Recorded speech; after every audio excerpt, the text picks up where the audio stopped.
Any moment now, and hello everybody, and welcome to another episode of Fan Friction. I'm your host, Jack Shipley, where today we will be discussing the important questions in movie and TV like Harrison Ford movies or the environment.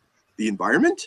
It's coming up, so just hang with us here. You're going to have a great show for you today. Let me introduce our guests. Our first guest is a frequent caller to Screen Junkies recap show Flash and Friends, as well as a regular contributor to our fan-submitted question section, so thank you for that. Joining us from Long Island, New York, please welcome Eric Assenmacher. Yay! Hello. You actually got it right this time. Good thing we went over that. Yes, we did practice before the show. Yes, so, Eric, welcome to the show. And again, thank you so much for all the submissions you've done this season. You really helped us pick some great questions, so thank you for that. And what's even great is that both the questions that I've had my answers like essentially fought, and one of them won. Nice. So yeah. I appreciate everybody contributing. Thank you so much for that. Tom is our second guest. He loves to get in on the conversation every Tuesday on TV Fights with his regular picks of Top Gear as the answer to every question. He did pick different answers today, though, so that is fantastic. Please welcome Michigan's own Tom Zambeno. Hi, everybody. Welcome to the show, Tom. Thank you so much for joining us today. And lastly, our last guest is a Philly local who can be found chatting it up every week with the other fans on Twitter. And his knowledge of MST3K would normally be unrivaled if we were asking a question today about MST3K. Please say hello to Bill Cariola. Hello, Internet. Thanks for having me. Thank you for joining us on the show today. Finally, back checking in our checker chair. It's everyone's favorite host of BFF, the show appearing right here on the TUFF channel. Please welcome back Ashley and Joe Davis. Hello. How's it going? I'll be on Twitter where you can follow the hashtag #ThisIsTuff, and I'll be answering questions or posting the polls or everything else involved with the show. You guys know. And that's TUFF, if you don't know by now. Normally, I explain how the show works, but at this point, if you haven't seen our show, what are you doing watching episode 16 of like the second season? Go back to the beginning and watch them all. So, guys, we're going to get started right away here with the show with our round one question. That felt way louder in person. Yeah, oh, it's super loud. Okay, guys, so our first question, it's not really the fan-submitted question, but I stole it from a fan. So Kim Hanley, who was here last week, thank you very much for this question. Alien Covenant opened this past Friday in theaters and is the 8th time we've seen the Xenomorph on the big screen. So she wanted to know what kids' TV show would be best improved by adding the Xenomorph. Today, we are going to start with Eric. What did you pick, Eric? Well, my pick, let me allow me to set the stage here. I'm going to tell you all a tale from my adolescence. It started when an alien device did what it did. It stuck itself upon his wrist with secrets that it hid. Now, he's got superpowers. He's no ordinary kid. He's Ben 10. Specifically, I am talking about Ben 10 Alien Force, which is the second of 4 shows in the original Ben 10 timeline, and actually the shortest of them all. And I feel like the Xenomorph itself would have a great place in that with the tone of the show itself and, you know, the themes of it, you know, being a lot of aliens around all the time. So I think that it's going to be a great pick, and I'd love to hear, you know, the other 2 picks. Awesome. Tom, what did you pick? All right. I went through in my head where would the Xenomorph make sense. I went through a couple shows, but then the obvious answer came to me, and that's Invader Zim. It's an obscure Nickelodeon show from the early 2000s about a alien come to the planet to basically discover our weaknesses and for his race to take us over. And so Invader Zim, it's a cult classic because of its essential weirdness and its dark tone. So that is just a perfect setting for the Xenomorph to be added in and to be used correctly in the upcoming TV movie, which Invader Zim is returning. Oh, nice. Awesome. And then Bill, what'd you pick? I went with the show Phineas and Ferb. Now, anyone who's not familiar, Phineas and Ferb is a story about 2 half-brothers that basically set out to have the best summer ever, and they get into shenanigans along the way. The reason why I went with this show is the writers of the show were actually former Family Guy writers who wanted to do the same kind of setup, the same kind of meta humor, but also not exclude children as an audience. So if you watch this show, there are jokes littered throughout it that kids will get, but like references that would only like an adult would get. Like they wouldn't understand why the kids are dressed up as Miami Vice to pretend to be detectives. Like a kid's not going to get that, an adult will. And I thought about like as improving, like adding a Xenomorph to that would be like a great, wonderful like nod for parents, but at the same time, like you could easily poke fun at that whole genre. So that's why I went with Phineas and Ferb. All right, guys, fight it out. All right, so I'm going right after Bill here. So please, all right. So the Phineas and Ferb is on the Disney Channel. You're going to Disneyfy. You're going to Disneyfy the Xenomorph. That does not fit. That does not fit with the Disney universe. You're just gonna ham it up. It's gonna be a joke.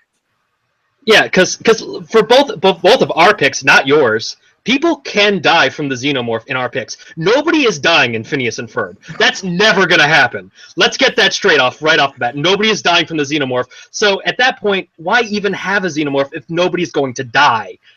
Now, in my pick, Ben 10 gets a call from his grandfather, who is a plumber, which is essentially like this intergalactic police force. All right. He gets a call. There's a space shuttle out in space right there, supposedly taking around 2 criminals. They're these 2 brothers. I forget their names right off the bat, but they're like kind of like space hicks, and they're being transported on this transport. This takes place around season 3 of Ben 10 Alien Force, which is essentially just a lead up to Ultimate Alien. So there's like really no major plot development, which is why this story would fit perfectly here. Anyway, all right. Anyway, so Ben gets on his ship along with Kevin and his cousin Gwen, and they go off and they go to find what happened to this transport. Now, the 2 space hicks, they're being chased by the Xenomorph. All the plumbers that had been transporting them, there's no sign of them. You see like different like plumber space outfits strewn around. We don't know what happened to them. They're being chased by the Xenomorph as the team gets in there from ship. Now, here's the best thing. Okay, so let's throw this in there. So don't give me the entire plot of the show, but tell me mostly why this alien works in your show. Okay, if I may. All right. So I know everyone immediately wants to come and attack me, but let's not point out the obvious here, is that both of your shows already have aliens. That doesn't improve anything. It's like the Simpsons episode with Malibu Stacy. Just because you put a hat on it doesn't mean you improved it. You've just added what you already have.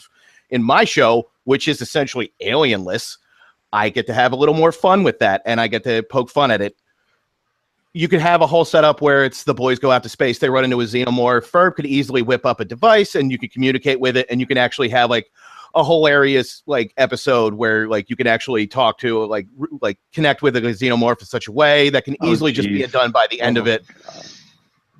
Like if you're gonna talk to the Xenomorph? Nobody wants to talk to a Xenomorph. Yeah. You want to fight a Xenomorph. Here's the thing. I'm gonna deep dive here. Ben has the ability. Okay, no, please.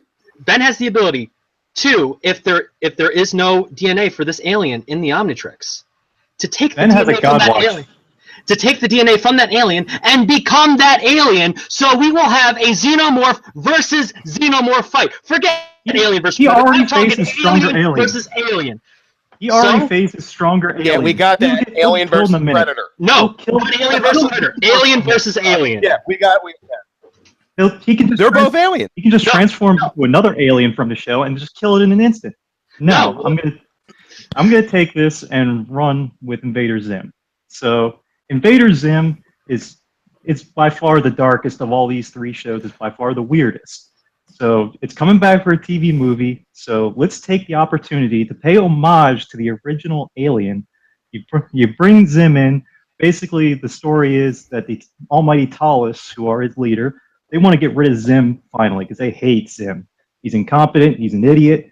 They say, "Oh, we've captured this weapon, and we want you to bring it to Earth to destroy the Earthlings." So Zim goes, tracks it down. He's given both a crate and an egg. Yes, what's the egg for?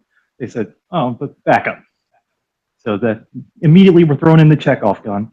They come down. Basically, horror ensues. It becomes basically the original Alien with him and Dib, which is basically his rival, who's trying to out him as an alien. Throw in Keith, who's a deep cut from the original season, who was Zim's best friend, and Keith is eventually killed by the alien. As they run through, they eventually figure out that they need to go into space, get the alien out, just like Sigourney Weaver did in the original films, through the airlock. So they basically go up to space, shoot the alien out, just like Aliens, and throw in a few jump scares with Gurr as Jonesy the cat. Fantastic. Would be some hilarious comic relief within the show. And basically, we're just paying homage to Alien with a few comic relief thrown in from Gurr, who we all love. Now, my main problem with this is the whole point of Invader Zim is he's essentially sent here to overtake and enslave Earth. Now, if you add the Xenomorph, that completely hinders his plan because you can't enslave anything if you have a Xenomorph that will murder the entire race. You basically just become the king of nothing. His mission is to enslave the Earth. But eventually he will figure that out because this thing's going to flip out. It's going to like start murdering everything. Have you met Zim? He's an idiot. Exactly. Here's the thing, though. Zim and Dib are both super incompetent. They're never going to take down a Xenomorph. Exactly. Just like you said yourself. You said no, here's the thing. Zim will never take down a Xenomorph because Zim can't even stop himself from turning into baloney. It's like how is he going to stop a Xenomorph? He can't stop his own. That's what creates the tension. Your show has fake tension. The only time there's ever tension is when his watch fails, and you know it. If that watch breaks down, that's the only way it causes tension in your show. And let's go back to Phineas and Ferb. Let's hit that about. There's never any tension in that show because we all know Phineas and Ferb are going to win. Phineas and Ferb never lose. So what's the point? At least in my show, Ben gets his butt kicked a lot. In your show, except for the episode where they did get caught, there has been that has actually happened. Except that was all Candace's imagination. That wasn't real. Yeah. All right, so here's what I want to do, guys. Starting with you, Eric, I want to know how is Ben defeating the alien in your show, and why is your show better than the other two for your pick? These are final thoughts. Final thoughts. Yeah, these are final thoughts. So the way Ben, essentially him and both of his friends, they go against the Xenomorph. First, the Ben doesn't know which alien to go. He hesitates. Alien grabs him. He gets the Xenomorph DNA, turns into the Xenomorph. Realizes that as a Xenomorph, he can figure out the different weaknesses, and then he is able to then turn into, let's say, Big Chill and freeze him and push him out into space. However, there's a bunch of eggs all around the ship. So what they decide to do is they take all of the null void grenades, and what the null void is, it's essentially the Phantom Zone meets Ghost World from Danny Phantom. And you have these grenades that can send anything into the null void. They send them all across the ship. They exit on their ship, and then they just send everything into the null void, which is essentially just space prison. So why was this the best pick? This was the best pick because one, from this point forward, Ben will be able to turn into his own Xenomorph, which I think he will call Big Head, and that would be great. All right, Tom, same question. Well, I already kind of described how the Xenomorph is going down. So basically, Zim and Dib put their differences aside when they realize that this alien is coming after them. And Dib, in the super meta fashion that the show always happens to have, says, "Oh, well, I saw this movie called Extraterrestrials, where there was an alien just like what this thing is doing to us, and they shot it out of an airlock. So we should try that." Zim takes off. They get away using Gurr as bait, get the alien into the airlock, shoot it out, go back to Earth, and then end up just back to their normal rivalry, where the Chekhov gun comes in, and they notice that where's Gaz been the whole time? Because Gaz comes in with Dib. Gaz says, "Oh, just hanging around." Cut to the alien egg, which has been hatched. Do we know what happens? Either we end on an ambiguous ending, or this restarts a whole new series of Invader Zim with the Xenomorph involved. All right. And Bill, you get the final word. Okay, so I know everybody like to attack me, but I feel like with the other two shows, it's just redundancy to add an alien onto already existing shows that are already about aliens. In my show, we could take it in a bunch of different directions. The idea is to improve the show. And I think that show, while already good, would be improved. You could add like an element. You could do a suspense thing, or you could make it a comedy.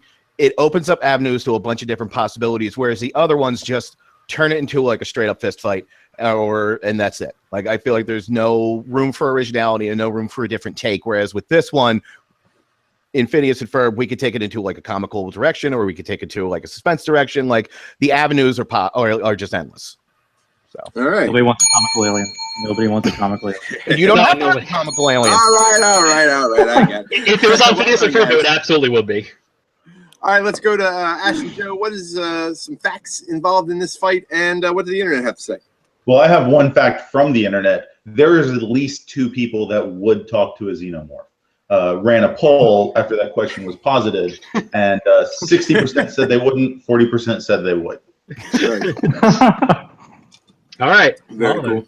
More facts? That conversation would be awful short. Other facts, Disney characters, at least in the movies from what I remember and could search online, you know, lots of Disney characters have died, but I couldn't find like definitive answers in any Disney shows, including in Phineas and Ferb, whereas in Ben 10 Alien Force, they characters have died. It took a darker tone. Tom brought up the Chekhov's gun TV trope, where something that's insignificant turns out to be important. And then the show Danny Phantom was also brought up, which is a Nick show, just in case people didn't know. But other than that, facts were pretty clean. What did the internet think? The internet has a lot of opinions. Kimber, our own Kimber Barrett, loves the MST3K wall decal, but would choose the Grim Adventures of Billy and Mandy. Ooh, that's a good one. That's a good one. That's a good one. David Bowman says Teletubbies, or also wants to see a chestburster escape from Barney. That's some And weird things going on our there. own Samuel Catlin says Super Ted or Plasmo. Ashley has heard of Super Ted. I have not. So I just assumed he was pulling some more random Australian nonsense on us. Nice. Guys, this was an interesting round. Yeah, to say the least. Phineas and Ferb was the one that I was most familiar with, which I didn't know if it would be an advantage or disadvantage to Bill, but I think in this case, I didn't hear enough about how the Xenomorph would fit into their specific style, but I heard a lot from the other guys about why it wouldn't. And the talking to the Xenomorph poll notwithstanding. For me, it went mostly between Eric and Tom. Tonally, I think we're looking at similar dark tones being possible in both shows. I think you guys hit Bill on comic relief, but then, you know, Tom, you had said too that there would be comic relief in your show. Eric was the one to point out, though, that you guys want to fight a Xenomorph. Like, that's the purpose of the Xenomorph being in your show. You want to fight it, and he really gave us the first opportunity to really have an ending where they're blowing it out the airlock. So it's really close, but for me, I'm going to give the point to Eric. Well done. I was so ready to get this point. I wanted this fight so bad, guys. You don't even know. Well, it's not over yet, because, guys, we got to do a lightning follow-up challenge. Would you like the poll, Jeff? Oh, I would. Yes, please. Sorry. Thank you. The poll was 50% for Ben 10 Alien Force, Yes. with 33% for Invader Zim and 17% for Phineas and Ferb. At least I got double digits. I do like Phineas and Ferb as a show. That would have been my pick of the three. If I It's a decent show. All right, so guys, let's do a lightning follow-up challenge. This is just like our lightning round at the end of the show. All three of you will be participating. I'm going to read you a question, and then I'm going to take answers. Whoever says it first gets to keep it. If you say the duplicate answer to someone else, and they get to keep it, you have to pick something different, and then we'll fight it out in slightly longer rounds. So the question I have for you is based on this other question we've done, and it is best movie featuring a Xenomorph. I'm gonna Really? abstain. I'm gonna abstain. Wait, hang on. Who said that? I heard something picked too. Aliens? Aliens. Okay. Alien? And Alien. And you're not going to pick one, Eric? I'm abstaining. All right. Then that gives me Aliens from Tom will go first, followed by Alien from Bill. We'll do 20 and 10 since there's only going to be 2 fighters. A point is up for grabs whenever you're ready, Tom. All right. Well, Alien is, of course, a fantastic horror movie. It revolutionized the horror genre, but Aliens built on that. It took it and moved it one step further. Higher octane, more action. The aliens were much scarier, much tougher, and we got to see Sigourney Weaver fight a queen alien in a robot suit. Time. Bill, whenever you're ready. Alien. In Alien, Ridley Scott crafted an almost perfect movie. It's taut, it's tense, it's scary. I'm sorry, I'm blanking here. Speed rounds are tough. I know, yeah. Keep going. Yeah, it's the whole idea of the claustrophobia of it, of like you are alone against this unstoppable killing machine. It's unlike anything that's ever done before since. All right, Tom, rebuttal. Alien, while tense, is actually not all the... Sorry, that was an accident. Wait, you can start over. I hit the wrong button to start. I have 2 buttons to press when I say go, and I hit the wrong one. Please start again. Premature there, Jack. Yeah, it was. My fault, Tom. Alien, while it is tense, it's actually not all that scary. It's just the Xenomorph flying around with a bunch of jump scares from a cat. Aliens builds on that with much tougher aliens, much scarier aliens. Time. Bill, 10 seconds. Make them count.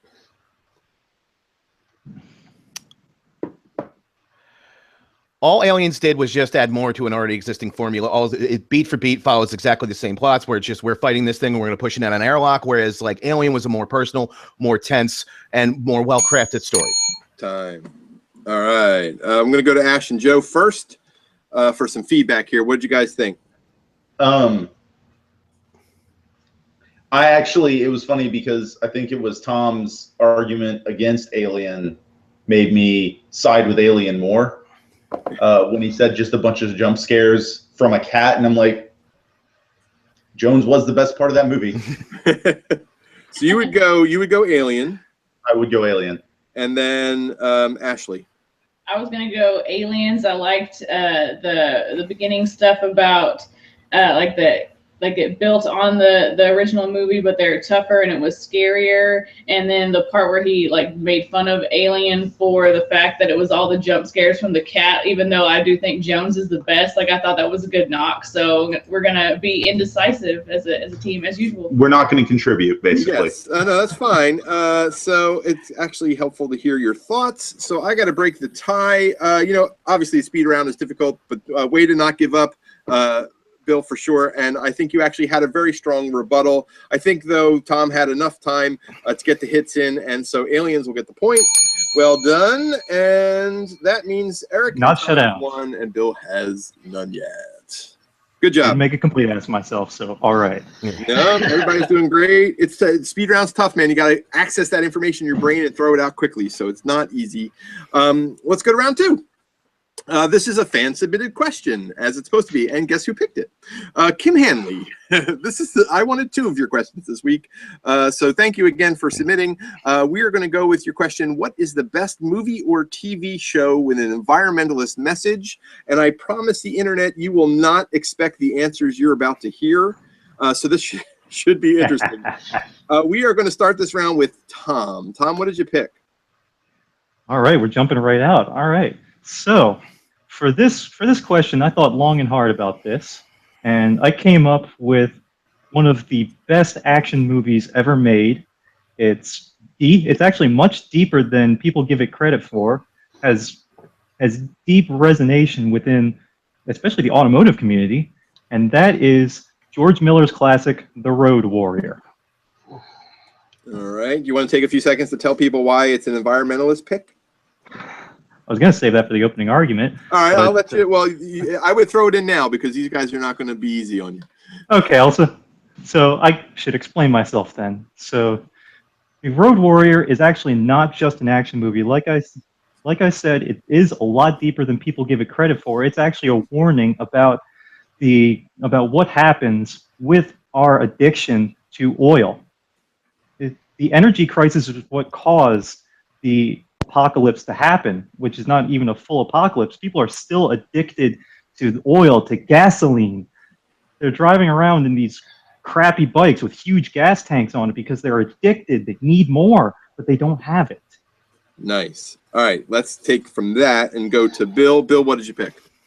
I picked Silent Running for anybody unfamiliar, and I'm pretty sure there are a lot of people out there. Silent Running is a 1972 science fiction film directed by Douglas Trumbull, who did the visual effects for 2001: A Space Odyssey. Now, in this movie, it hinges pretty much solely on Bruce Dern. He plays Lowell Freeman, and he is a caretaker of these geodome I'm saying that word wrong. Geodome pods on these spaceships out in space because Earth is completely deforested. Like, there's no vegetation, there's no plant life, there's no animals left. And halfway point in the movie, the company that they work for says, we're going to scrap the project, blow up the domes, and get back to Earth. And Bruce Dern fights to preserve what is essentially the last of Earth.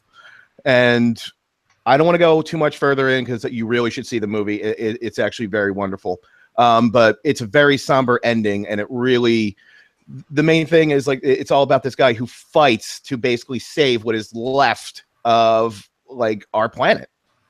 It was one of the first movies to even have an environmentalist message in Hollywood. It really recommended, very well done.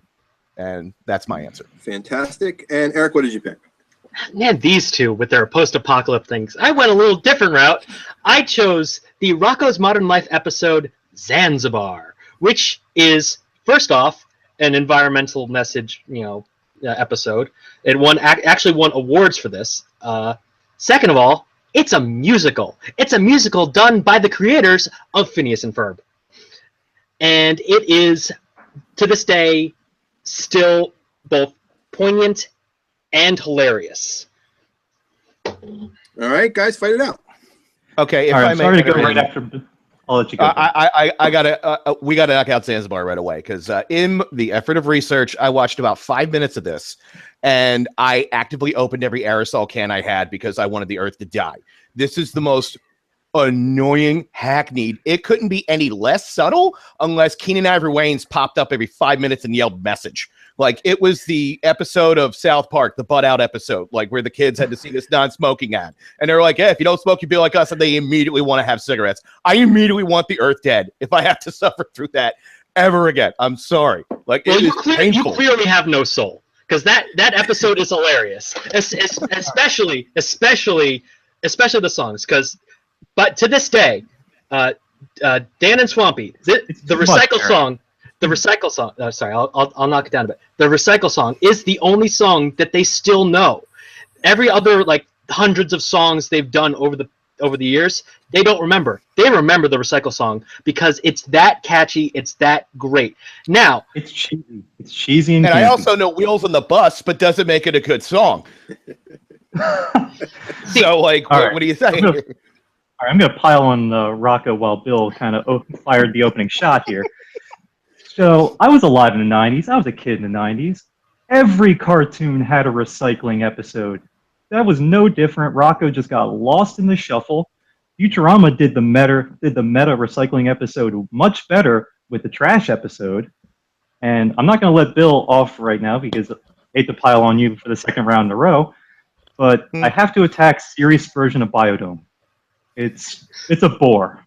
I watched this with my roommate yesterday, and he literally fell asleep 20 minutes in. It's a bore. It's nonsensical. Like Eric's choice, it gets lost in time. Like you said, no one remembers it. The only thing that came out of that was Huey and Dewey. An insult to stupid people was the only thing that came out of your movie, the only reason people remember it at all. Whereas the Road Warrior continues to give us things like Fury Road, continues to give us fantastic action, and the effects hold up. Silent Running does not hold up at all. The robots look terrible. They're just trash cans with a midget in them, probably. It's with a little person. All right.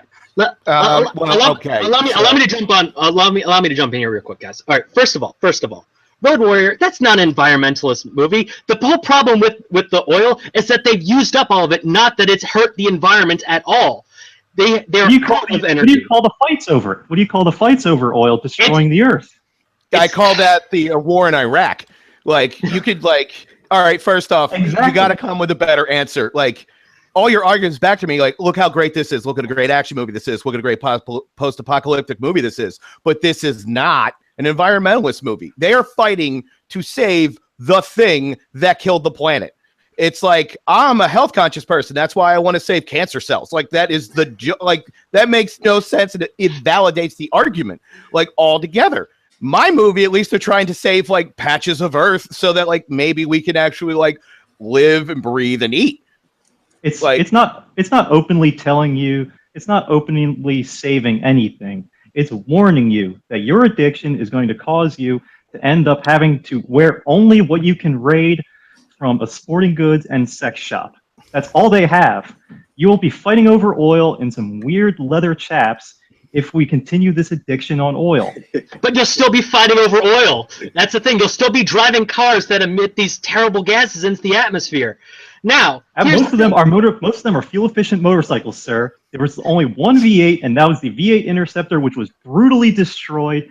Who was driven by the main protagonist of the film. He was an anti-hero. And also, it's like I got to say something about all this hate towards Rocko's Modern Life. Rocko's Modern Life is a great show. It has inspired a whole lot of great shows. You can look this up. Pretty much everybody who makes cartoons now can trace their roots back to Rocko's Modern Life. It is that influential. Yeah, especially if you have anything that, I don't know, Tom Kenny in it. It was his first role. Well, his first major role. Now, here's the thing. This song, I was like, I'm going to admit right off the bat, I didn't know what to do with this initially until I just picked up a can, and I do the same thing I do every single time I pick up a can. I just think in the back of my head, RYCYCLE recycle, CONSCRBE conserve, don't you POLLUTE pollute the river, sky, or sea, or else you're going to get what you deserve. All right. I'm writing down he sang the recycle song, but did I put a plus or a? But also spelled it. But also spelled that it is wrong. a I put a minus. Y in there. I said R. He said RY. He spelled it wrong. This is a tough crowd. So let's go with Tom. I'd like you to go. So we're going to do final thoughts. I want to get in. I really want to make sure you say in your final thoughts. Why is your movie the best environmentally conscious movie of the three? All right, so final thoughts here. The question was actually worded best movie with an environmental message. In this case, The Road Warrior is by far the best movie or TV show with an environmental message. It's more subtle than the other two. The other two punch you in the face with the message. The other is subtle and directed at folks like me who drive V8s and know they need to die. It's the Interceptor exploding hurt me inside. I'm wearing a Corvette shirt. I love racing. But I know that we need to work on technologies like hydrogen fuel cells, like electric motors, because I do not want to end up in a post-apocalyptic world where we have destroyed ourselves over oil. We need to work on things like electric race cars, electric cars like the Chevy Bolt. Sorry, GM plug. And we need to work on this, or we're just going to end up crazy savages like in this film. All right, Bill, same question.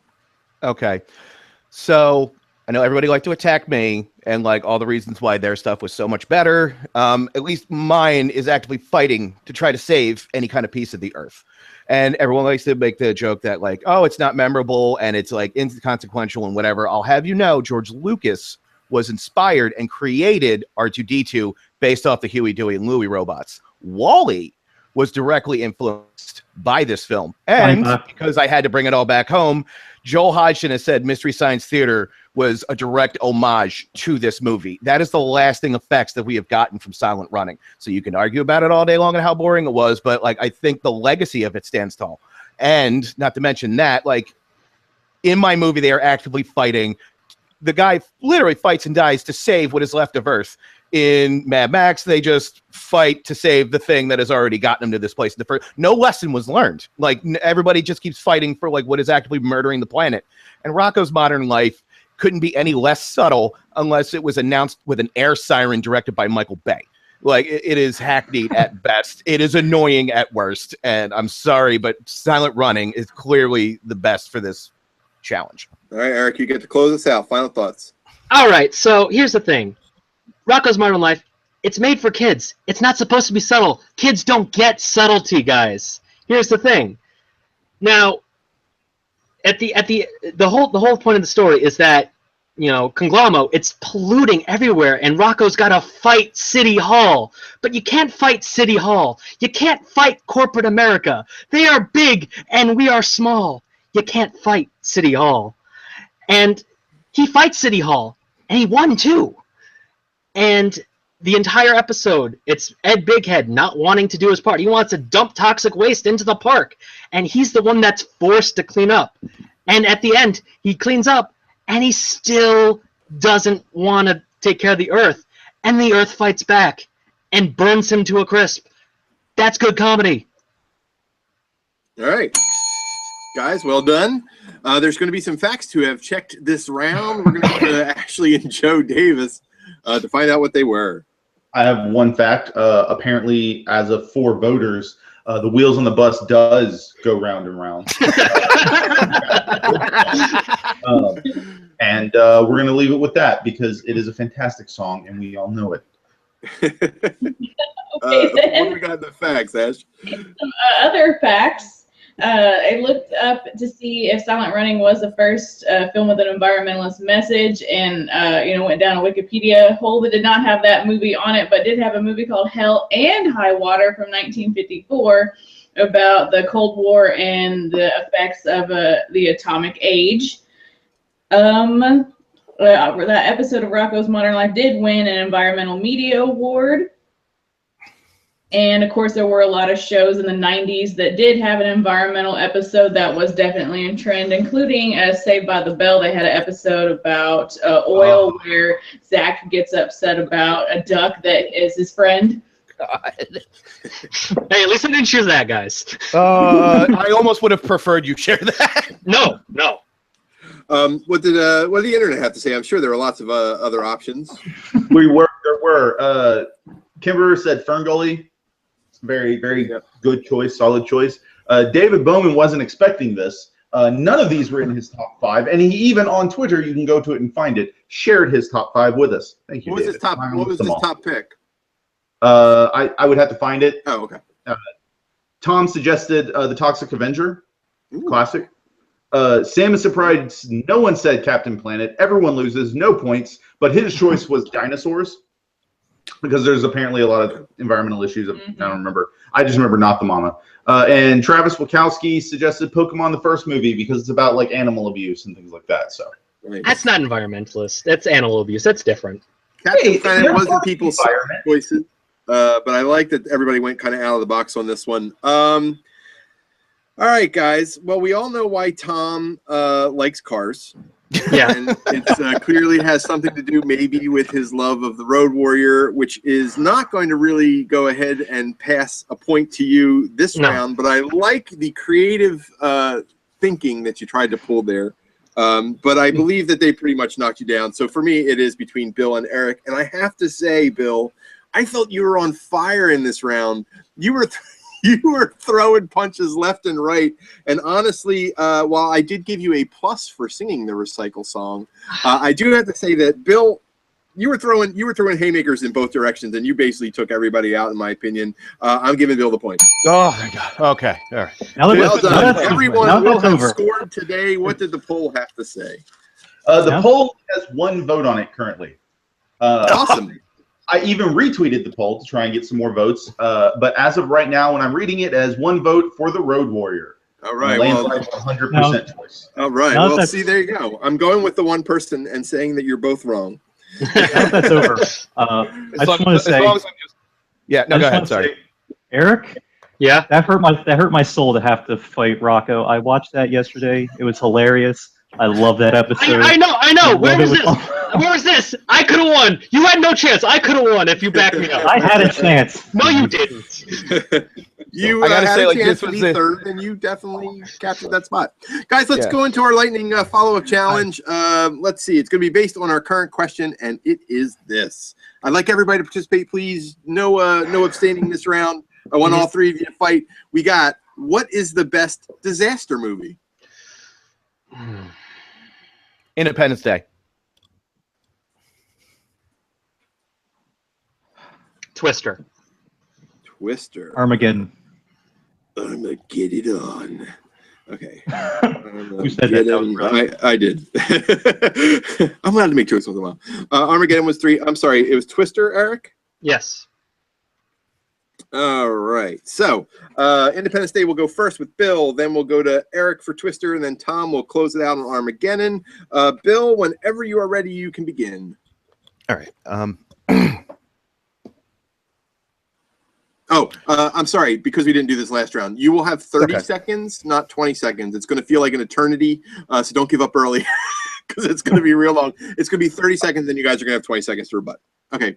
Okay, good to know. Give me, all right. Stay Roland and Emmerich have given us a pleaser. It is a disaster movie on a global scale. We see early on the destruction of major landmarks and cities, and watch the human race come together. Now, I know a lot of over the years people have like commented on it's just filled with stock characters and it's just like whatever and it's contrived, but I think it's stock characters that were turned on their head to tell a great story. It is people, but it's the situation that they're all thrust into, and watching them come together and actually rise up and like fight this like time. All right, Eric, Twister, you're second whenever you're ready. Now, how can you fight against Twister? Twister's got, it's got Bill Paxton. He's chasing tornadoes. And to this day, on his death, Tornado Chasers actually spelled out his initials because of the influence that movie had on them. It's both an influential movie and it's a great movie. You got that cow flying through the air in that tornado. How great is that, guys? Come on. You still have 10 seconds. I still got 10 seconds. You have less than 10 now. And time. It's a long time. Yeah. Time. It's a lot longer than it feels like the first time. I guess I was just pre-programmed for the actual speed round. Right. It goes a lot longer when you're doing all three. Tom, you're Armageddon whenever you're ready. Armageddon gave us one of the last great movies by Michael Bay. It's a fun action movie with signature Michael Bay explosions, but with more of a heart than the usual Michael Bay movie, with the great romance between Ben Affleck and Liv Tyler, a fantastic song from Aerosmith, and I don't want to miss a thing. Bruce Willis, one of the last movies he actually cared in. He had great rapport with Ben Affleck, and it was time. Okay, Bill, your rebuttal. You have 20 seconds.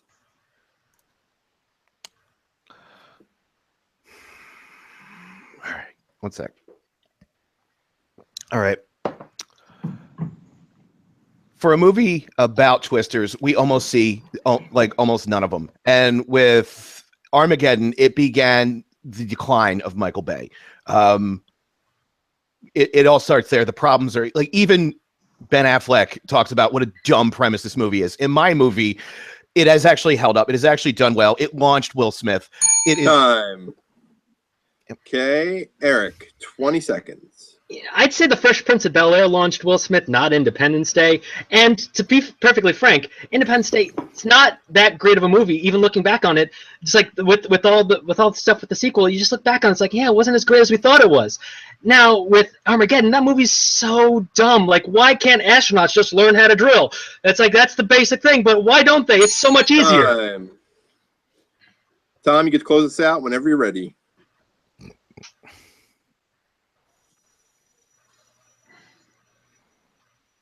Bill thought that Armageddon was a dumb premise, but in Independence Day, the reason they won was an absurd move by Jeff Goldblum, where they somehow understand how to fly an alien spaceship and understand alien language. Twister was boring, there was no twisters, and wasn't really a disaster movie at all, as the fact that Twister only destroyed one small town and barely destroyed one small building. This destruction is a disaster, so. All right. Guys, we're going to go to Ash and Joe for your opinions first. What did you guys think? Don't forget you're muted. There you go. Can you repeat what the question was? The question is, what is the best disaster movie? So we're fighting a movie question. Okay. Well, and of course, now my notes have decided they didn't want to be here. Okay. You go first. I was kind of on board for Independence Day because both Armageddon and Twister were shot down pretty liberally. That like Twister wasn't even really that disastrous of a disaster movie. It like destroyed maybe one town, and in Armageddon, it's just super silly and dumb. And I understand that Independence Day has some dumb in it, but for Armageddon, it has like astronauts not being able to learn how to operate a drill, and yeah, I'm sold. So Independence Day for me. Okay, Ashley. For me, I also went with Independence Day because I felt like I heard more about like the disaster elements in that one versus some things that were said about Armageddon. Even though, like, you've seen our show, you know I don't like that movie, but I didn't hold that against what Tom had said. And then I didn't hear enough about like the disaster elements in Twister or Armageddon, so I'm going to go with Independence Day. And for me, I didn't really hear any of the disaster elements from Armageddon and I mostly got the cow from Eric. I think Bill had the best points about his landmarks being destroyed, and then the Affleck comment was pretty great. So for me, Bill gets the point. Well done. Oh, thank God. All right. So I forgot to mention this, but the person who wins the second lightning round point gets to choose the order that we march in for the third round, which is worth 2 points. So, guys, good job so far. So the scores are, Bill, you have 2. Tom and Eric both have 1. It's still anyone's game. This is a 2-point question. Anyone can win. Let's go to the mystery round. All right. So first question is, Bill, what order would you like to go in the mystery round? All right, I get to pick, huh? Everybody, yep. Oh, yeah, looks like the upper hand's on the other foot. All right. What? Looks like the hat's on the other head. Hot shots. Oh, someone's go see it, please. All right. I will go first. Okay.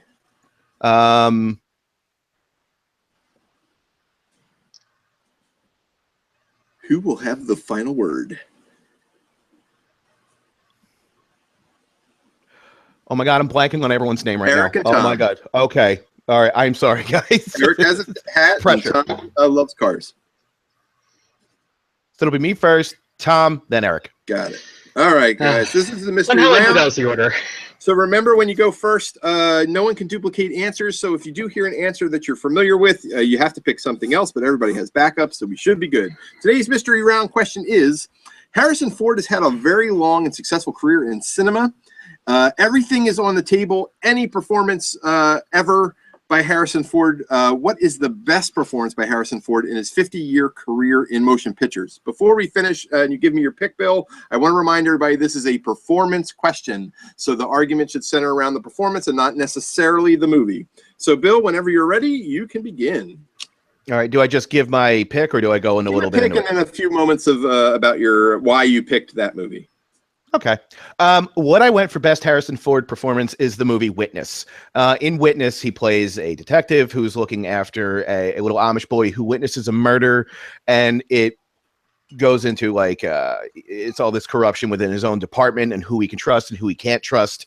And I will go to say that this is the first and only time that he was actually nominated for an Academy Award for acting. Because of the performance he does in this, he really shines. It moves him away from the action sci-fi adventure star and legitimized him as a solid actor. Okay, Tom, what did you pick?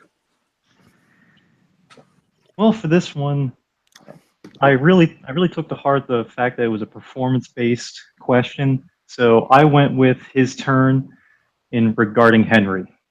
Okay. If you haven't seen Regarding Henry, you should go watch it on Amazon right now. It's fantastic. It's one of the most well-rounded performances that Harrison Ford has ever given.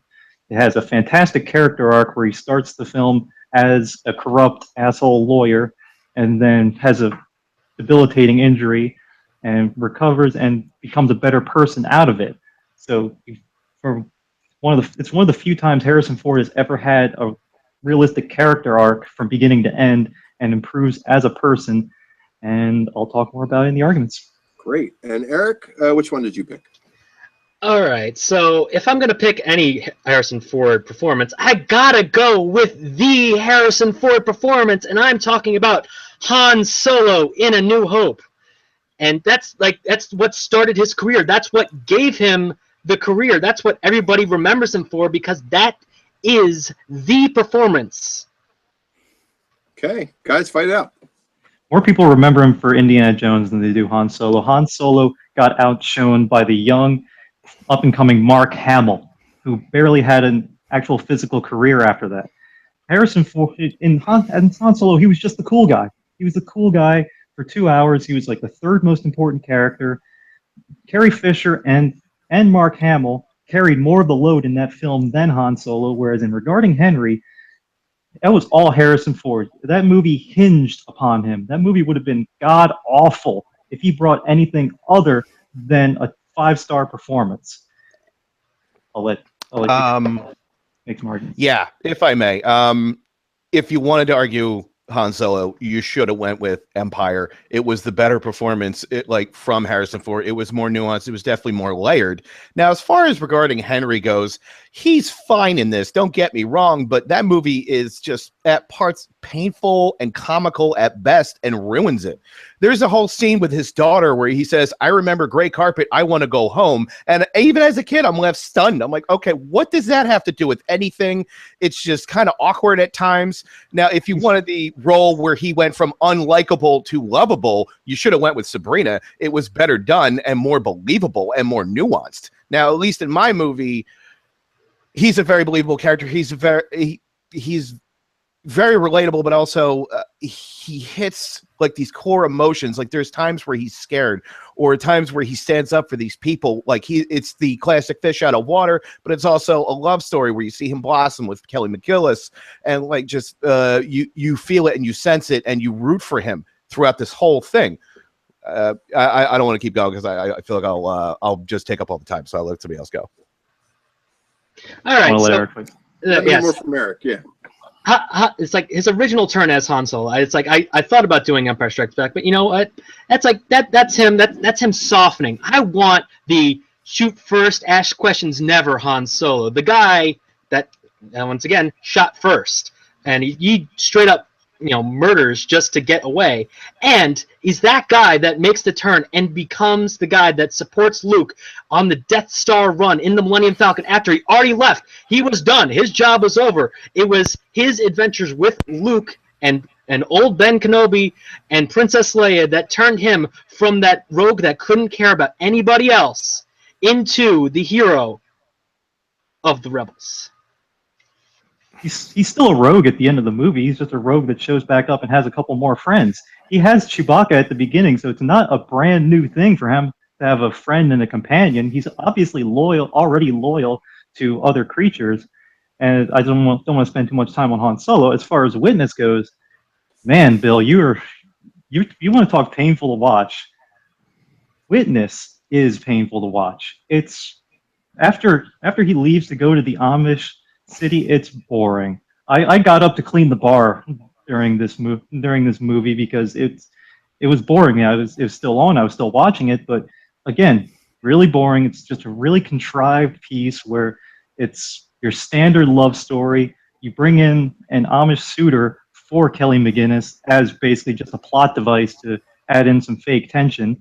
Whereas in Regarding Henry, he beautifully portrays a man with a debilitating brain injury trying to recover. That scene you were talking about, clearly you do not have a heart, because when he's remembering things in pieces.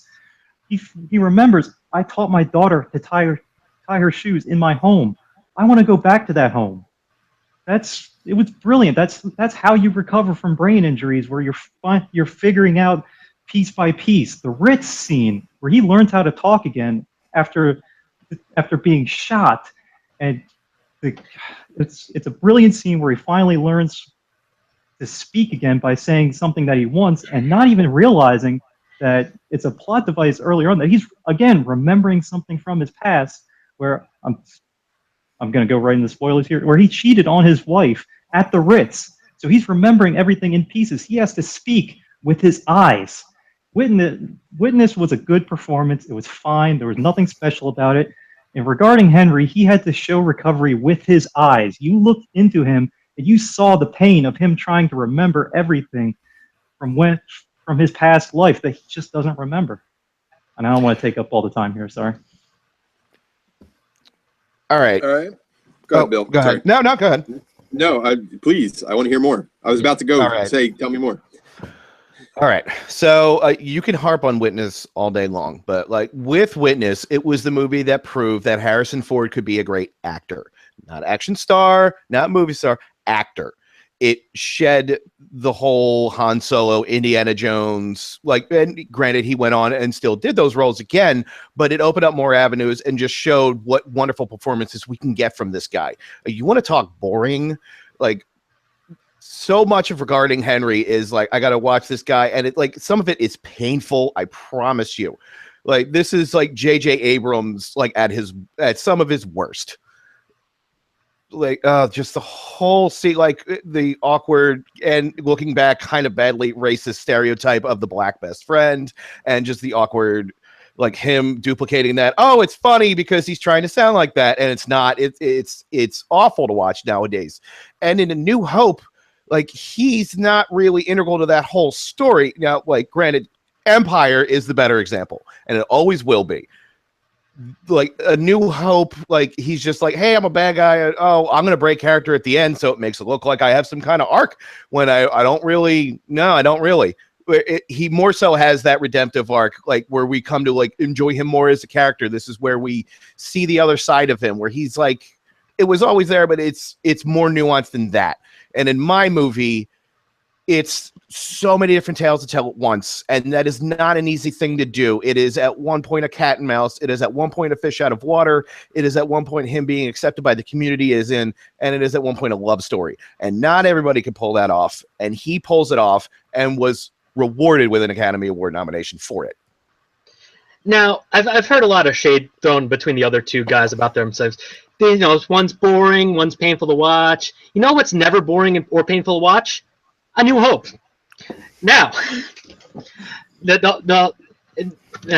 here, let me think for a second. It's now you want to say that Empire Strikes Back is the better performance, and yeah, you could say that, but it only builds on things that are introduced in the first movie.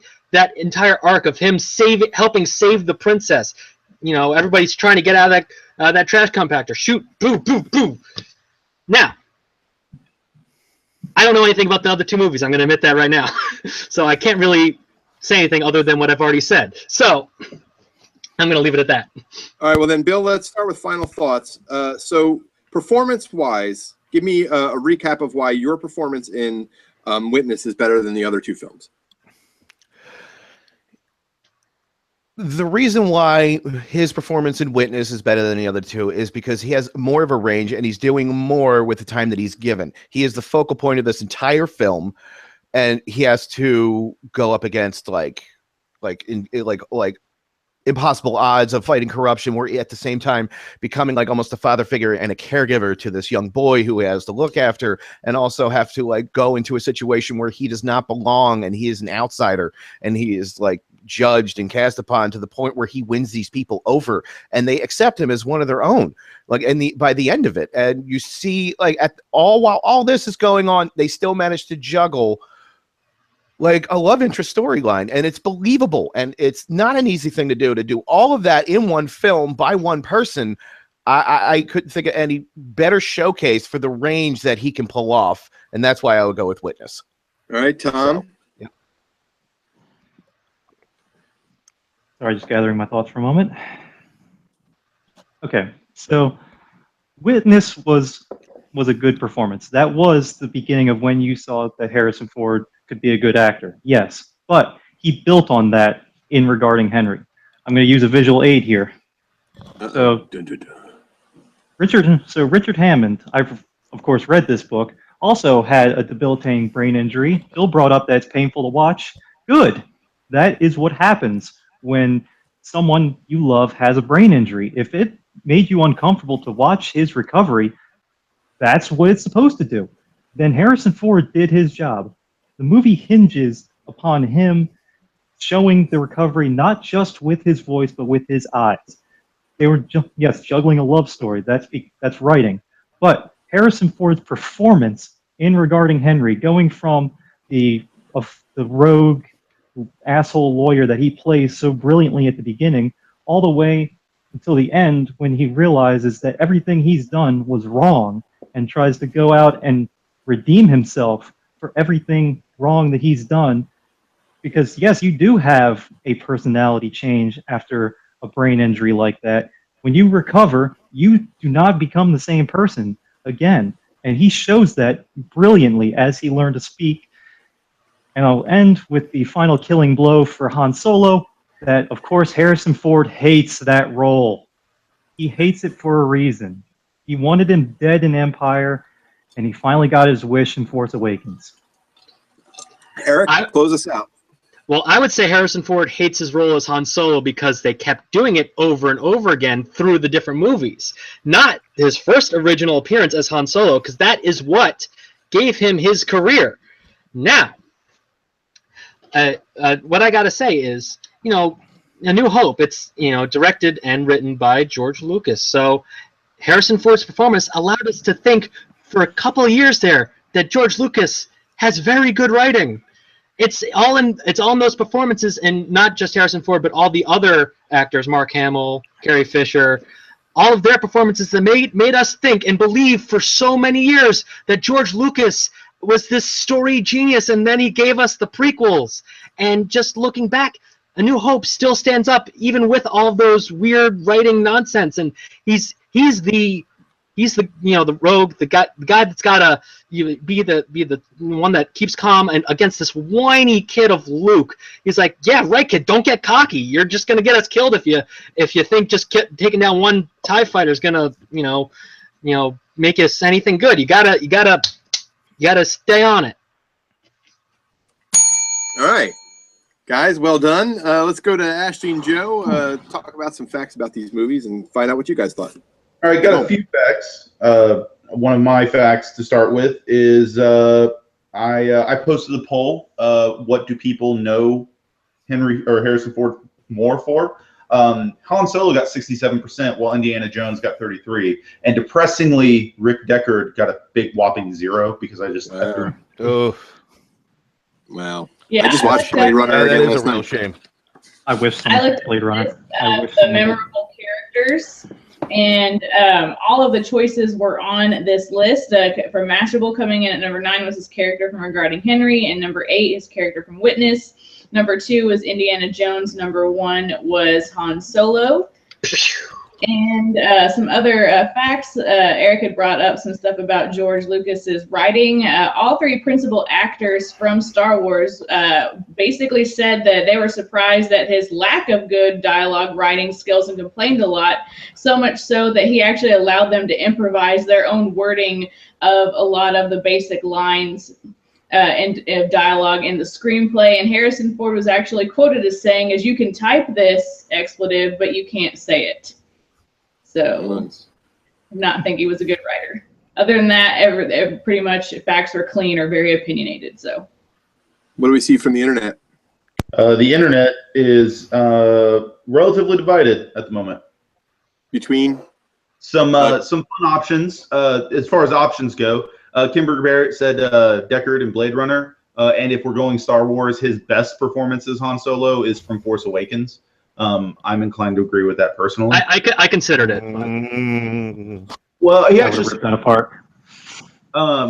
He was just David being an Bowie- old man in that movie, though. So it's like it's not much acting. He's just I'm old. I don't want to do this.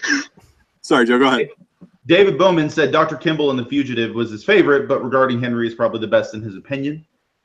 Tom says Han Solo's best was the Star Wars Christmas special. Boo. No one agrees with that. Boo. Boo. So, guys, well done. You know what? Going into this, Eric, I got to be honest. I thought you had picked the wrong one, but I like your arguments and how you defended Han Solo in A New Hope. So that was really well done. However, you did say that Star Wars was never A New Hope was never boring, and that is not true. Because if you try to watch it with an 8-year-old, she can't even get through half the film. So it's actually boring. It's much more boring as a lifelong fan. It's not boring once Harrison Ford's on the screen. And after Tatooine, it's not boring. So it was well fought, but for me, it did come down between Bill and Tom.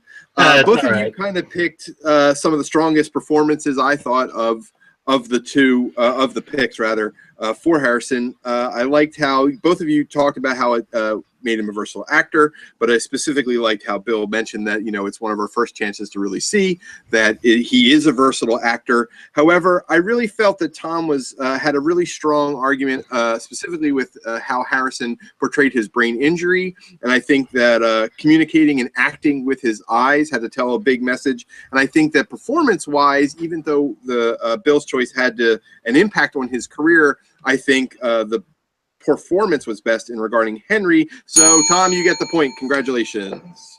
Yes. Well done. Yeah. So, Bill, I actually watched Witness this morning because I looked up at the last minute last night if he'd been nominated for an Oscar, and that came up. And on my notes here, I'm going to open the floodgates of cursing. I have 2 movies listed on here: The Fugitive, in parentheses, fuck, because I knew I'd be in trouble if someone picked it. Here's my backup. Witness, parentheses, super fucked. So I'm glad I was able to defend that. Witness is a great movie. If you've never seen Witness, please check out Witness. And regarding Henry, they're both masterful performances by Harrison Ford. I did not like really regarding Henry. Oh my god, I didn't. It's like I didn't like Witness that much either. I almost fought The Fugitive, but I didn't know the movie quite as well. So I'm like, I watched it last night. I could fight Harrison Ford. So with that, Tom, you have 3 points. Bill, you have 2. Eric, unfortunately, you only have 1, but you did fight very well. So please hang out with us. Of course, we're going to need your help here in the final face-off as we do the last 3 questions of the day. It's going to be between you, Tom, and Bill. Reminder that all the scores are wiped clean, so it's a best of 2. Whoever gets 2 points wins. And we are going to start with lightning round 1. This is oh yeah. What? Did you poll? Oh yeah. Did I skip the poll? You did. Last time we only got 1 vote, so I figured at this point I should just keep going. Well, this poll is evenly divided. I can even maybe it'll work. It's a big whopping. Wow! Wow! Nice. Wow! Really? There's no one. One person. Were there more than 3 votes? Were there more than 3 votes? That was definitely the participation trophy. That was incredible. Everybody wins. Nice. Well done. So guys, we're gonna also we'll be putting up a poll after the episode because we weren't quite sure what to do for our BFF, and 2 or 3 of these options are the BFF, and they're going to be in the poll. So keep an eye out for the poll after that. Guys, if you want to have a chance to have a say in what the next BFF episode will be, please just run over to Twitter real quick, check out the vote, check out the poll and vote, and you can help decide their next episode because they haven't seen a couple of these movies. So please do that. So let's move on to the lightning round. We're going to start with this question here. Again, you're going to have 20 seconds and 10 seconds to answer. And the first question is, the TUFF channel, by the way, will be descending upon Wizard World Philly on June 3rd, and we want to see you guys there. You're going to get to meet a whole bunch of us. Raul's going to be there. Tom's going to be there. Ashley and Joe is going to be there. Bill, you're in Philly. You coming? I thought we were going. I think I'm going on the 2nd, but I would probably have enough time to change that and maybe go on the 3rd. I'll be there every day. But everybody come there you go. Come and join us for the show. So I wanted to let you know that we're going to be in Wizard World. Charlie Sheen is going to be there, guys, and that's a huge draw because Charlie Sheen has so much going on. So that made me ask this question: what is Charlie Sheen's best performance? Platoon. Ricky Vaughn. Platoon. Okay, so we got Platoon and Ricky Vaughn. Wild thing. All right. So, Bill, you have Platoon. Whenever you're ready, you have 20 seconds. I have Ricky Vaughn. I don't have Platoon. Oh, I wasn't looking up. I apologize. Tom, you're both that sound the same when you're yelling. Tom, you have Platoon. I heard you first. And then you go first. And then Ricky Vaughn is Bill. I didn't hear the accent that time, Bill. I'm sorry. Oh, yeah. It's okay. All right. Platoon is first. Whenever you're ready. Go ahead. Platoon is a masterful movie by Oliver Stone, and Charlie Sheen was masterful in it. Charlie Sheen shows perfectly the kind of things that war can do to a man. He becomes something he didn't want. He enters in as a likable, innocent man and ends a hardened fighting warrior. Time. Okay, Bill, you have Ricky Vaughn.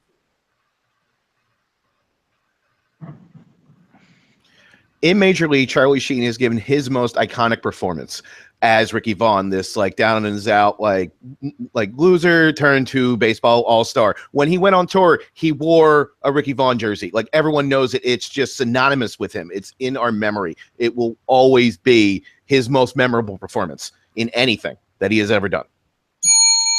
Time. Okay, Platoon, 10-second rebuttal. It was the most memorable, but that does not mean his best. He was just your standard sports star through that. He actually goes through an arc in Platoon. He goes from beginning to end, becomes the broken down warrior that everyone else. Bill, final 10. He does go through an arc in Major League. He becomes this like unreliable like criminal who ends up becoming the guy that saves the day. Whereas in Platoon, it's fine, but it's been done, and I couldn't even tell you the character he played. It was fine, but not memorable. Okay, we're going to start with Eric. So, all right. Of the two arguments. It was best performance, right? It is the best performance question. So I like Tom's argument that it's best performance, not most memorable performance, and all the different layers that he's brought to Platoon. And I think I'm going to go with Platoon. Okay, Ash and Joe. I'm actually going to go with Major League because the Ricky Vaughn for Major League, because even though Platoon is probably a more serious performance, Major League sounds like it's more of a redemption story, and that feels like you have a bigger range of what to do from there. Okay. Ash, you want to weigh in? I was going to go with Platoon. I thought that Tom had more performance-based like points about his movie versus the ones that Bill brought up for Major League.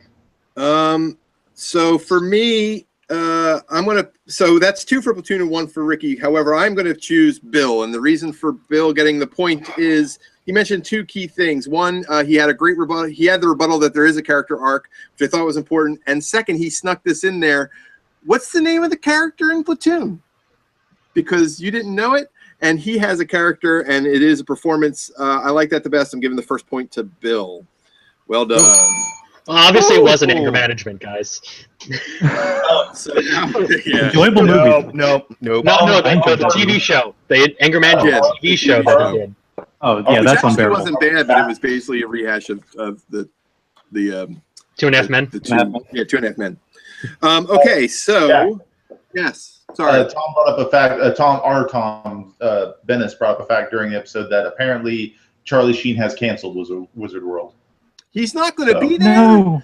Oh, I have to cancel. Oh my God! What a surprise! Who would have thought that coming? Scrub the question. Scrub the question. Yeah, I have to throw the question out. It doesn't mean anything.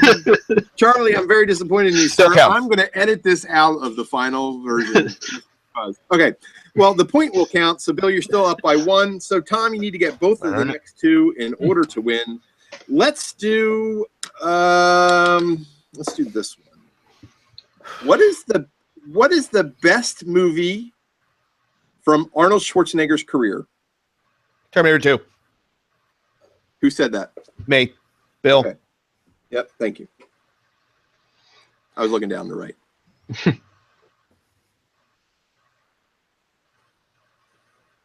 Lots to choose from. Arnold Schwarzenegger has been making movies for a long time. Some might say. He took a break there for a bit to be the governor. The governor, do it. Tom, you must give me an answer. Do it now! Get to the chopper! Yeah, get to the answer. It's ringing in my mind. So let's go with Predator. Predator? All right. So we got Bill going first with T2. Bill, whenever you're ready. If you want to talk about the best movie that Arnold Schwarzenegger has ever done, you take a movie like The Terminator, which was a great movie on its own, and then they actually did everything better and greater in Terminator 2. It is memorable. It is classic. It is seared into our memory. It was like the winning playbook on how to properly do a sequel. He shines in this. He controls. the whole movie, like with him and like the relationship that he has. All right, Predator from Tom. Whenever you're ready.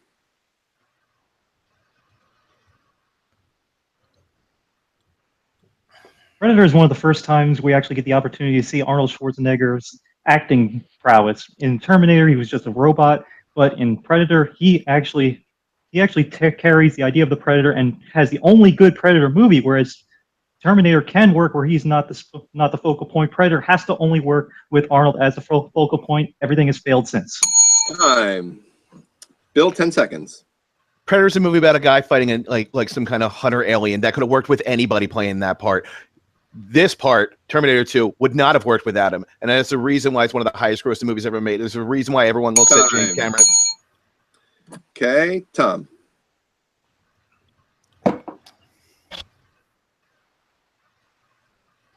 It could have worked without him. Yeah, all you need is someone stoic. But in Predator, that was the time where they actually took the formula of the alien and does it better. The Predator is hunting them. It's not just a guy fighting a Predator. Time. All right, let's start this time with Ash and Joe. I'd like you guys to weigh in. Ashley, want to go first? You go first. Okay, so it was brought up that like Terminator couldn't work because he's just a robot, I believe is how it is placed. Like he's just acting like a robot, and that's kind of what Arnold does. So I don't see how that's a bash against Terminator. And then I believe Tom brought up that the only good Predator is the first one, which is not right at all. I mean, it's just obviously not right. So I'm gonna go with Predator because I don't think any of his counterpoints, So Tom, Predator. Got it. Ashley? I liked Bill's argument better about Terminator 2, about how it takes us like the premise and then just improves upon it, and the fact that he said that it could have that it really couldn't have worked with anyone. Like you really needed to have Arnold there. So. Okay, Eric. Now, I took into consideration Tom's argument that Arnold is just a robot, but it's not best Arnold Schwarzenegger performance. It is best Arnold Schwarzenegger movie. It's in a movie that he's playing a robot, and Terminator 2 is very fantastic. It does all those things that Bill listed, so I'm gonna have to go with Terminator 2. All right. I thought, Bill, you had a really strong opening. I didn't like the rebuttal quite as much. I'm torn between the two. I agree with Joe that it's not the only good Predator movie, but it is the best Predator movie. I think at the end of the day, I'm going to go T2, and Bill, you're going to get the point. And therefore, and the win. You get the win, sir. Oh my God! Oh, congratulations! Oh wow, that was too. well fought. Predator is my favorite Arnold Schwarzenegger movie. I bleed a little bit inside because I did not. I'm surprised nobody chose twins. I mean, come on, guys, or Junior. Oh, it's clearly twins. No, Junior is the winner. So, guys, well done. Congratulations to Bill on another episode. Guys, if you watch our show every week, you may not know this, but this was the second to last episode of the season. Our last episode will come sometime during Wizard World Philly. It's going to be crazy. I'm going to tease this now. The belt will be here. Ooh. And it will be on the line in 2 weeks. So please tune in. Nobody at the channel except for me knows what's going to go on. So it's going to be a little crazy. It's a surprise for everyone. It's going to be fun. So I hope you'll join us at Wizard World. If you're local, if you live near Philly, please join us at Wizard World on Saturday, which was, I believe, the 3rd. So join us the 3rd and check out live what's going to happen. Should be pretty cool. Let's go around the table real quick and find out where we can find all of you on the internets. Bill, why don't you start? Bill Cariola, you can find me on Twitter and Instagram at Coop DeBill, like Coop DeVille, but with a B on it. Yeah, I am actually in the process of working on like a YouTube show I hope to have ready by the summer. I don't want to go into too many details, but it'll basically be an interview show about a single topic. So hopefully everyone will get to stick around for that, and obviously watch this channel because it's great and I love it, and I'm so thankful for the opportunity. Thanks. We're really glad to have you, Bill. Thanks a lot for coming out, and everybody check out his Twitter so that we can find out when your show comes up because we'd all like to watch it. Eric, why don't you go second? You can find me at my local Taco Bell, drowning my sorrows of losing this fight in some Baja Blast. In some mystery meat. I would have used that joke if I wanted to. So yeah, anyway, you can find me at BunkBunker on Twitter. Once again, I'm just like I've just been. I'm so frustrated about the name of Brian's show, because now I can't use Bunker in any show that I ever do, because it'd be like, oh, you're just copying Brian. I'm like, oh well, great, I can't do that. I've had Bunker for years now, but nope, can't do that. Anyway, watch Flash and Friends if you haven't. I mean, come on, guys. If you have Screen Junkies Plus, watch Flash and Friends. It's a lot of fun. You hear a lot of talk about this room behind me.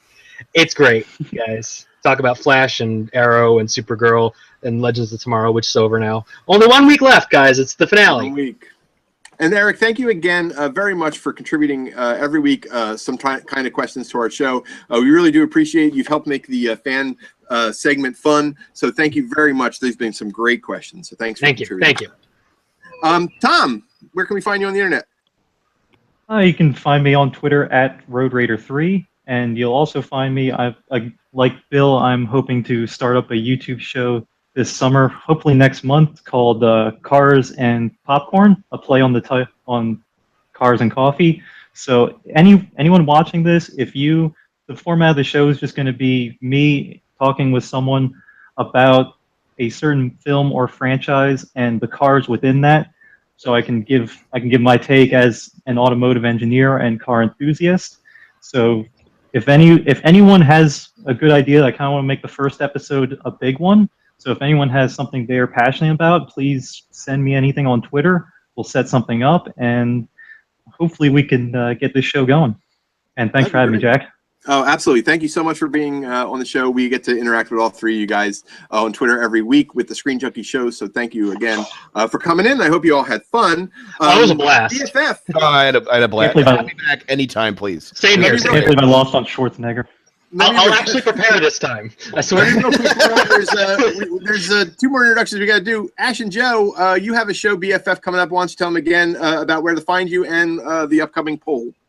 Well, you can find us on Twitter. I'm at Drake Masters on Twitter. And I'm at _Mrs. Davis. And hopefully later today, if all of the technology gods align, we'll actually upload our episode over Batman The Dark Knight Returns. Finally, it's like the episode that the internet doesn't want you to see for some reason. I don't know. It's every technical issue you could ever have just happened with this episode. It's like a whole computer died. Yeah. It's like Frank Miller's just out to get you guys. Yeah, so this hopefully, He's vengeful. Because we've worked really hard on it. We just put up the poll for the subsequent episode of BFF, viewers' choice over either Silent Running, Witness, or Regarding Henry, movies that we had not heard of, except for Witness. Witness is fantastic. I haven't heard of Silent Runner before. I'm a little predisposed to Witness only because I live near Amish country. But I think it's a really great movie. It was fantastic for the time. So definitely check. My vote goes to Witness, but you guys vote for whatever you want. And if I haven't seen either either. If you're not familiar with BFF, it's a show about this show where they rewatch shows that they've never seen and then talk about it. It's really cool. I hope you guys will check it out. It's also on our channel, and look for the new episode today. I am Jack Shipley, JRS Pitboy 2008 on Twitter. We do this show for our love of Screen Junkies, so if you're not familiar with Screen Junkies, please check them out. Their information is in the description below. And guys, that's it. One more episode, and we're done for the season.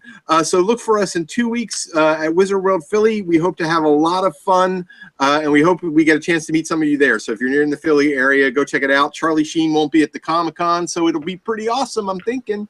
You'll be going Sheenless. So that's it. We're all done. Thank you very much, everybody. Have a great rest of the weekend, and we will see you in 2 weeks for our final episode. Goodbye. Ooh, mysterious.